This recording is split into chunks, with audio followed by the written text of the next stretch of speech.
Let's begin with talking about a definition of pornography. Sex used or depicted in any way that distorts God's intent. It encourages selfishness, not selflessness, based upon lust and not love, and uses others whether real or imagined. There are many examples of pornographic material, things you can download off the internet, some of your what you find on your TV, X-rated videos, and also may include soap operas and romance novels. If you want to know why I would include that, stay with us in this presentation. We're dealing with a $35 billion a year industry. In our work, in our seminars, this is the most prolific problem that we have to deal with. 1/4 to 1/3 of our counseling deals with pornography. It is the most pervasive sin that I know of going on among religious people today. Let's begin now and talk about the addictive nature. An addiction is formed in an effort to fill an emotional void or to mask an emotional or physical pain. The main function of any addiction, now I'm not talking about pornography specifically here, but addictions in general. The main function of an addiction of any kind is to numb or escape feelings. One of the questions that's always asked is, where do addictions come from? Most of the research would tell you today that they are spawned from what we call the family of dysfunction. Now, we throw this word dysfunction around quite liberally. I imagine we all have a dysfunctional family in one way or another, but some are more dysfunctional than in others. What do I mean by a family of dysfunction? Number one, a family that does not talk about negative feelings or emotions.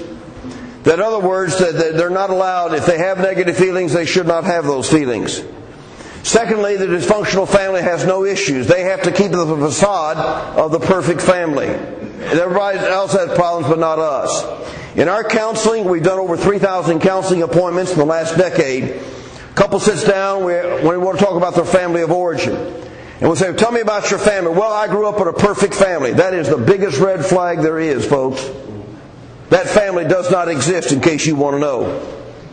It does not exist. But the family of dysfunction has to keep up that particular facade. And thirdly, the family of dysfunction is a family that blames others for their problems. Yes, I have a problem, but it's really not my fault. This is what we call the family of the dry drunk. And if you want to know some other information, we'll be glad to explain that. So that's basically how the addictive nature works. Next, any substance or behavior can become addictive. If, number one, it is used to escape feelings. See, what I'm doing right now, I'm giving you an introduction to pornography in order that you might explain it, because you have to understand addictions in general, and we'll talk about large and small ones later on. Secondly, it is repetitive in a destructive or an unmanageable way. And finally, it has led to or will lead to destructive consequences. So anything then, a substance or behavior becomes addictive if it falls then in one of those three classes. See, sometimes people escape in the way of TV or computer games or work. And again, try not to be able to deal with the issues in the families and the problems that they have. Now, how do you know whether or not a person has an addiction in his or her life? If it's important to know that, how do you figure this out? An addiction is present if one or one's family members can answer yes to any of the following three questions as it relates to that individual and the behavior is ongoing. What are those three questions? Number one, does a person have to lie to cover up his or her behavior? Number two, does this behavior put oneself or others at risk, either physically, mentally, financially, or spiritually? And finally, does this behavior cause one to violate one's own value system? Now, you do not have to answer yes to all three of those questions for an addiction to be present. But if you answer yes to any one of those addictions, then my contention is an addiction is present. There's also what we call the addictive cycle. The addictive cycle is triggered by feelings of abandonment, rejection, or failure. A person gets an F on an examination, gets a traffic ticket, gets fired at work, or has an argument with his wife. So sometimes the addictive cycle is triggered by the feelings of abandonment, rejection, or failure. Now these feelings can always be traced all the way back to childhood. They are fueled by tension reduction and thrill seeking. So the addictive cycle is triggered by the feelings of abandonment, rejection, or failure, fueled by tension reduction and thrill seeking. In our counseling and our work, a person says, why is it important to determine whether or not there's an addiction? I might say what I consider to be important things, but I'm about ready to say I think the most important thing in this kind of presentation. If there is an addiction to anything in the marriage, or in one's life, especially in marriage, as we do mostly marital counseling, it is worthless to work on the dynamics of the marriage till the addiction is addressed. Now let that sink in. That's major, big-time importance. A lot of counselors, secular counselors, even some Christian counselors, fail to realize the impact of what I just said right there. When we sit down and counsel with a couple, one of the things we want to find out, are there any addictions in the marriage? Pornography, substance, shopping, gambling. We have to find out what the addiction is. Because until the addiction is addressed, you're wasting your time in talking about the dynamics of the marriage. Because it has become the mistress. That is crucial, that is very important.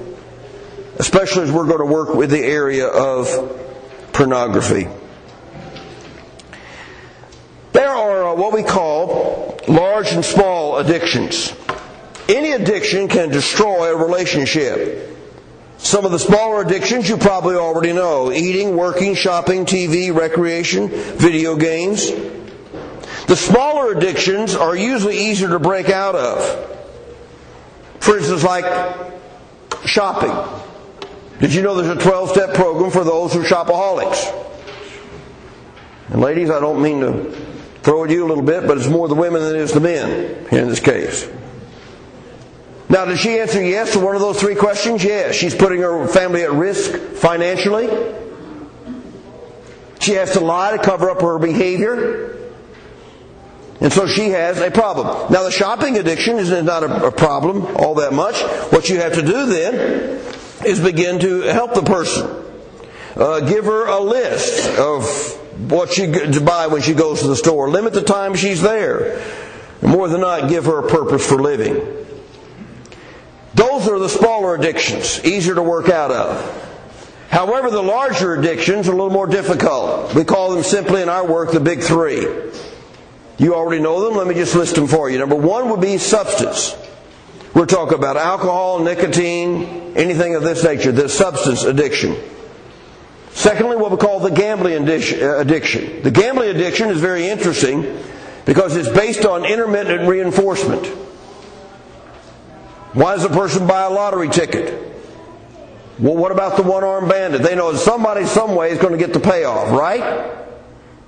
And so that's the intermittent reinforcement. So the gambling addiction is a tough one. Third, what we call all sexual addictions. Now, there are many sexual addictions. Obviously, we're only going to deal with pornography this time. You got all kinds of others. There are three levels of addiction in the area of pornography. And there are levels within the levels. There are a lot of great books out there that you can read on this subject. Again, you go to our website, you can download our resource list, you can find whatever you want to. Arterburn's books, Patrick Harn's, all these books have been extremely helpful. And they'll talk about levels within levels. In the sexual addiction with pornography, level one is the use of pornography. Not just something that pops up on an internet screen, but a repeated situation in which one seeks it out. That's level one. Level two would be a real person now gets in the mix. We're talking about phone sex, strip clubs, chat rooms, affairs, visits to prostitutes, so a real person then is involved. Level three would be the criminal activity. This is where rape would come in, voyeurism, various things, so that is then level three. The addict is involved in secrets and lies and not as accountable for his time. Now, more times than not, the addiction to pornography is based upon or refers more to men than it does women. Now, this is our work. I would say we've only dealt with 2 women with a pornographic addiction in the 10 years we've been on the road. So it's more of a man situation. We sit down and counsel with a couple, and he is not accountable for his time. He has a computer where only he has access to it. And it's where he can turn it on or off, and nobody knows what he's doing there. That is the biggest red flag you can find. The computer is the crack cocaine today. It's accessible, it's affordable, and you can be anonymous. Computer is a marvelous tool.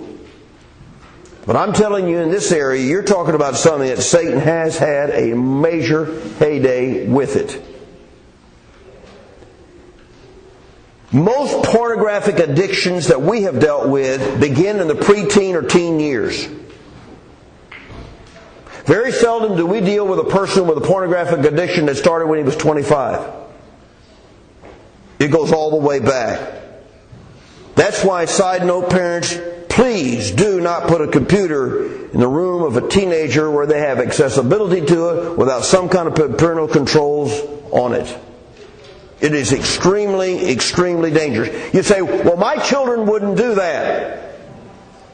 Your children can find it without even looking for it. You click on White House, it's a pornographic site. Now, we used to give that illustration in our presentations, and we quit doing it because we're afraid somebody then would go do it.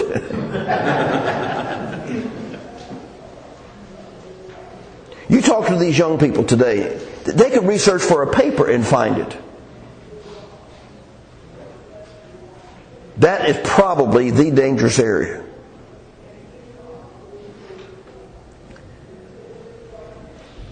We find men up late at night, 2 o'clock in the morning, surfacing the internet. I'm not a betting man, but I'll bet you dollars to donuts what's going on. Oh, you said, my husband is a good man. You want the names of preachers and elders and youth ministers and churches of Christ that have lost their jobs over this in the last 24 months? I'm dealing with 3 preachers now that have lost their job in the last 12 months, and this is the issue. Now, sometimes we're embarrassed to talk about this, but let me tell you something, folks. If we don't talk about it now, this problem is not going to go away. In our opinion, in our work, it has escalated rather than decreased. When we first started our seminars, we did 20 minutes on pornography. Now, it's an hour. Let's talk about sexual addictions. What happened to my screen? The projector died. It died. You've got to be kidding. Not kidding. If I lay hands on it, do you think it'll come to life? You'd be on TV then, right? I'll be on TV. Benny Hinn and I will do it for you. Are you sure it doesn't work? Yes, I'm positive. Can I get another one? Yeah. Because, folks, we can't get this one without it. All right, let's talk about the sexual addictions. First of all, let's talk about the source. Again, for you want to fill in the blanks, the source of sexual addictions are unmet emotional needs from childhood. Unmet emotional needs from childhood. Secondly, the fear of emotional intimacy in adulthood. The fear of emotional intimacy in adulthood. That's basically what we find the source of it. They were not validated in the early years. And see, a lot of times people don't realize it's the family dysfunction that spawned this. That's what people do not realize and are not understood. When we do our counseling, we'll talk to the lady and said, well, is your husband addicted to pornography? Oh, no. Why? Because we have sex all the time. That's not the frequency of sexual activity, if you want to fill in the blank, but it's why of the sexual activity. And only the addict could know whether or not he's doing it for that reason. Now, again, if sex is used to escape feelings, that's your first blank. Sex is not an expression of emotional, or not an expression of intimacy between two people, and it leads to destructive consequences. The frequency of sexual activity in marriage has no proof or indication. Only it's the addict knows whether or not it's that way. Next important piece, let's go to the chemical addiction. You've got to realize that pornography is not just a physiological, but it's a psychological problem. Now that's very important, and here's the piece that a lot of people have not put together. It's a chemical addiction. Fill in the blanks. Fantasy by itself causes the body to produce chemical reactions in the brain that positively alter mood and have a narcotic-like effect. Reactions in the brain that positively alter mood and have a narcotic-like effect. Now you say, Jerry, do I have a brainwave change when I see a Harry Potter movie or a Western? Technically you do. Technically you do. Because you see, you've entered that world of fantasy, and there's altering some brain chemistry going on. You say, well, what's the big deal with the pornographic addiction? Here's the big deal. In the pornographic addiction, it targets what we call the strongest drive known to man. That's the sex drive. Sex drive located at the base of the brain. Animalistic in nature. Succinctly put, it takes no brains to be sexually active. You can look at our society and I can prove that, right? Physical maturation, and here it is. And what happens is we find people acting like pigs, cows, and dogs all over the place because they're not governed by anything. You say, why is pornography so bad? Listen carefully. It targets the strongest drive known to man, which is a sex drive. It's reinforced by either masturbation or the sex act itself. When you couple that together, you take this addiction and you just blast it out of the water against all other addictions. The pornographic addiction is the hardest one to break. And if you don't want to be true, go down to your prisons. You go to people that have been locked up because of criminal activity, that also been drugs or alcohol, and ask them which is the hardest one to break. They'll tell you it's a pornographic addiction every time. Because of the chemical hook targeting the strongest drive known to man, and reinforced then by either masturbation or the sex act itself. Let's talk about in D in your outline, the nature of the sex drive. The sex drive is an automatic response to sexual cues. If we're presented with erotic material, there will be a response. Material presented to any one of the five senses. So it's an automatic response to then a sexual cue. But let me add something. You say, well, I learned that in school. I know you did. It's what we call the SR chain. Stimulation, response. In other words, when we're presented with this, we're going to respond, and that's the way it's going to be. Now let's look at a piece of the puzzle perhaps you don't know, and that's the area of compounding factors. That's number 2 in your outline. Every human emotion enhances the sexual passion level. Every human emotion enhances the sexual passion level. Now the compounding factors can either be positive or negative. Now, in the normal conjugal relationship, what you have is you have all the positive emotions. The love, the trust, the memories. Those are the compounding factors in a normal conjugal relationship. However, what I'm saying here is not just the positive emotions, but the negative emotions. Resentment, hate, anger. Maybe you've never connected the dots on this one, so let me connect them for you. Anytime you talk to a person who's having an affair or premarital sex, he'll always tell you how great the sex is. Invariably. Oh, I've never had sex like this. This is all exciting and so on. You let that couple that's having the affair get married. You let that couple that's having the premarital sex get married and tap in their sex life 5 and 10 years down the road. It's not the same. The question is why? The negative compounding factors create a higher passion level than you can ever have in a monogamous relationship. I hope you followed me on that one.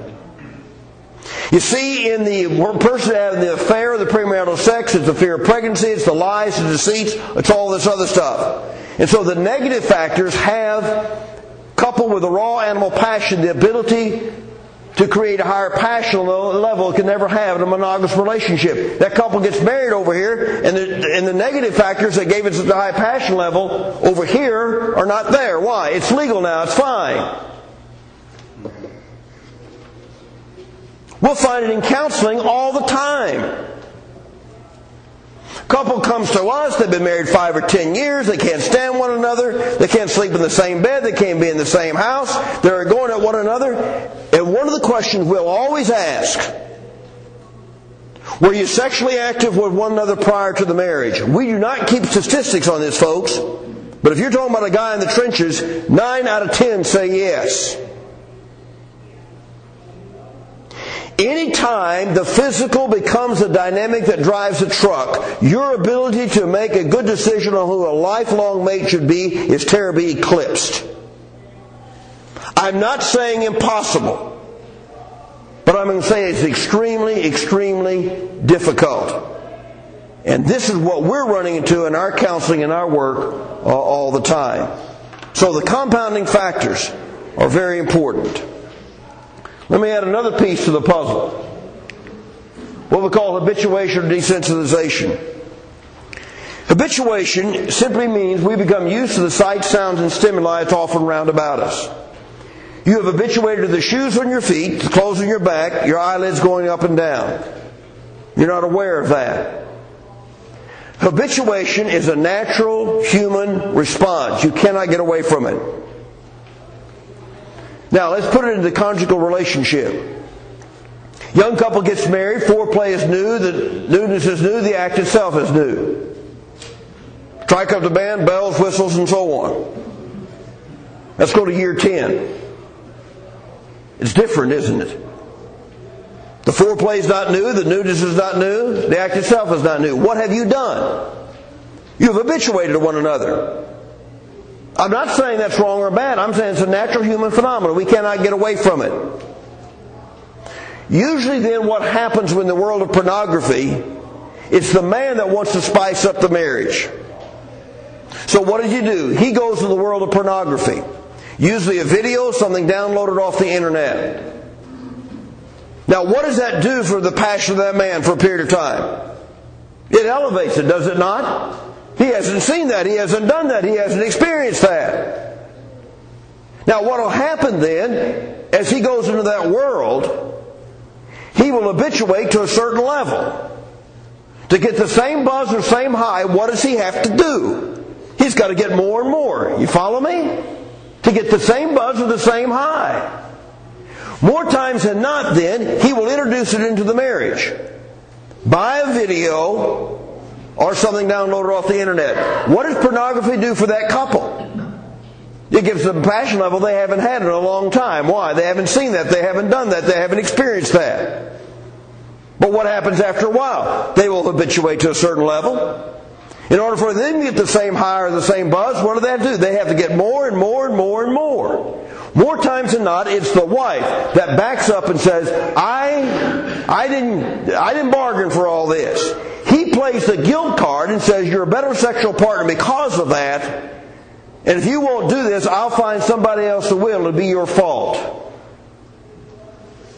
More times than not, the sexual addiction of pornography, the husband will blame the wife every time. Unfortunately, women come to us and they blame themselves. Why, if I'd been the wife he should have been, he wouldn't turn to that. That had absolutely nothing to do with it. Period. End of report. And when they get in that cesspool, it takes them down, down, down in a way that you could not believe. We counsel with a lady whose husband's sexual fantasy was to be having sex with two women at the same time, and she wanted to know, as a submissive wife, that she have to go along with it. We counsel with another lady who his sexual fantasy was to have her have sex with somebody else in his presence as a sexual turn on to him. She did it. She came to us. She felt guilty. She said, I don't believe I did what was right. Now, ladies and gentlemen, you're talking to the guy who's in the trenches every week with people. And I'm telling you what's going on. Eldership emailed me one day. Lady came into them and said, my husband decided to have sex with two women at the same time. I agreed to it. We jumped in bed. He had sex with this other woman. And a couple days later, I decided that that wasn't right, that he was unfaithful to me. So she came to the elder and said, I'm going to divorce him because he was unfaithful to me because I was in bed and saw him do it. You say, you made that up. I did not make that up. I'll tell you the place if you really wanted to know. What I'm trying to show you today is exactly how far this stuff will go. And we're talking among good religious people. The preacher I dealt with the other day, probably in his early 60s, I told him, I said, look, you need to call up another preacher who has made presentations on this. He's been open about it. He lost his job because of that. Made presentations at Abilene. And I told this preacher, I said, you need to call him up and talk to him. He said, Jerry, I attended his classes at Abilene on pornography, and I sat there the whole time hoping I'd never get caught. Now that's what we're dealing with. You say, okay, I can see how it would be destructive on a marriage. But what about the individual? If I just use it by myself and I don't engage anybody else in it, surely it should not be destructive. That is not true. Number one, images are imprinted on the brain and they are there forever. That's why we tell young people, this brain is the most fragile thing you have. Do whatever you have to do to protect it. Now, hopefully with good Christian counseling determination, you can learn to work around these images, but they are basically there forever. Secondly, pornography encourages disrespect and the use of others for one's own personal pleasure. Now, why is that true?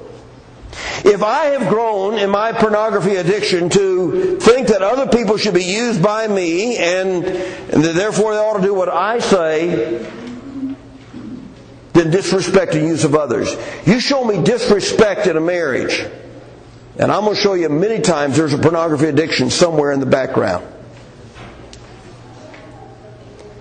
That's why the research, ladies and gentlemen, does not make a distinction between softcore and hardcore pornography. Because it basically erodes everything at the same rate. It's a hard presentation to listen to, isn't it? It's a hard one to give. Let me interject a little humor for you.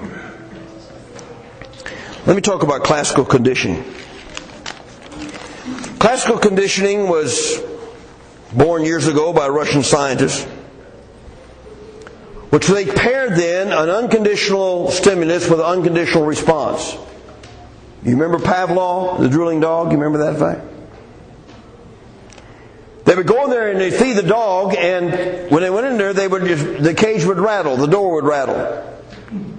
Now, when you presented food to a dog, the saliva glands start working. Works with people sometime way too. But what happened was, they rattled the cage and they fed the dog. All of a sudden, this neutral response, that is the rattle in the cage, got coupled then with the unconditional stimulus, and they could find out later on they could just rattle the cage and the dog would saliva and slobber all over the place. You understand why he did that? In other words, they've equated the two. For instance, if I had a machine right now that put out a puff of air, and I held it away from this gentleman's face a little bit and hit that puff of air in his eye. Remember the glaucoma test? What's he going to do? Blink. He's going to blink, isn't he? All right, let me say then, I have Tom then cued in on middle C. And every time I turn on that machine and put a puff of air in here, he plays middle C. Now, middle C means nothing to this man. You don't know much about music, do you? Little. I don't know much. I do prison singing. Behind about 3 bars and can't find the key. All right, if I cue Tom in with middle C with a puff of air, every time I hit the puff of air, he plays middle C. I can take the puff of air away, he plays middle C. What does he do? Blink. He blinks. The SR chain. You say, what's that got to do with pornography? Pornography is rooted or linked to violence. Usually in pornography, a person is used, abused in some way, and so the erotica becomes linked to the violence. You take the erotic away, and watch this. The abuse of others become a sexual stimulus. In other words, the wires got crossed. You take your serial killers. Let's go to Wichita. The BTK, you remember that one? Remember how many people he killed? Methodically killed them and masturbated over their bodies? Why? Because you see, killing them was a sexual turn on to him. Jeffrey Dahmer. Go right down the line. And so then this is what happens, and this is what takes place. Why? Because other people, whether real or imagined, are objects to be used and abused. You say, what does it do to the marriage? Let me show you what it does to the marriage. Disrespect and control of children and spouse. You see, with the addiction of pornography, I have decided then that I ought to be able to control everything you do. What you eat, what you don't eat, what you wear, where you go, and what you do. This, again, is one of the big red flags. Because of the addiction, the chemical hook that's in place. But that's not all. The fantasy world becomes the right world, and the real world becomes the wrong world. Now that's important. See, if in my fantasy, if my sexual fantasy is some kind of pumped up female, filled up female, weightlifting dude, then my spouse is either too fat, too flat, or too old. That's why we've included soap operas in our presentation. More times than that, it's the women who've drawn to the soap operas and the romance novels. The men are drawn to the more visual. I'm not saying that's always the case, but that's basically what we have found. And I would also include in this, ladies, Christian romance novels. Burn them up and throw them away. Why? Because no one man could ever live up to that kind of a spiritual giant. He doesn't exist. You say, well, now, soap operas, people don't know they're not real. Tell me about it. Did you ever watch women cry over soap operas? I can't believe he did that. And see, the problem is the fantasy world becomes the real world, and the real world becomes the wrong world. 2001, state of Washington. Sitting before us was a young couple. She was a beautiful person. Probably was a beauty queen of some kind. In her mid-30s. And we asked the man, tell us something good about your wife. He said, I know of absolutely nothing good about my wife. Everything about her despises me because I've been addicted to pornography since I was 12 years old. Ladies and gentlemen, it's the most destructive thing you ever find in your entire life. You see, if I've grown to see these other people, then pornography destroys us, and this dissatisfaction in one's spouse then continues to grow. Quickly, how do we get out of it? Again, most of these books that I've recommended probably can help you in this area.